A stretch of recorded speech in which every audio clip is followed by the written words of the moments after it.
ఇక్కడున్న ముఖ్యమంత్రికి కనీస జ్ఞానం ఉండాలి అని చెప్పడుతా ఉన్నా. ఆనాటి ఆంధ్రప్రదేశ్ రాష్ట్రం వాటా చట్టం తెచ్చింది, వాటర్ ట్రీ ల్యాండ్ యాక్ట్ తెచ్చింది.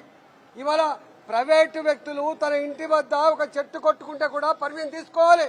కానీ మరి నువ్వు 400 ఎకరాలలో కొన్ని వందల జింకలుండగా, కొన్ని వేల నెమలుండగా, అనేక రకాల పక్షులుండగా, అనేక రకాల మెడిసినల్ ప్లాంట్స్ ఉండగా ఎవడబ్బ జాగిరని చెప్పి చట్టం నీకు వర్తించదా? చట్టాన్ని నువ్వు ఎట్లా ఉల్లంఘిస్తావు?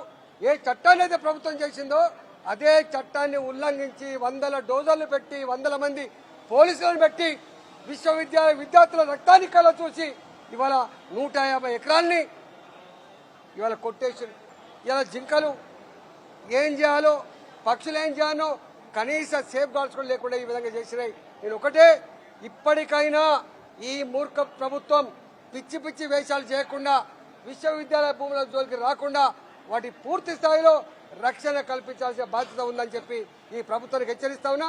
లేకపోతే మీ అంతు చూసేంత వరకు భారతీయ జనతా పార్టీ వెనుకాడని చెప్పి, కేవలం విద్యార్థులు మాత్రమే కాదు, రేపటి నుంచి భారతీయ జనతా పార్టీ మీ భర్తను చూసేదాకా వదిలిపెట్టదని చెప్పి హెచ్చరిస్తాం.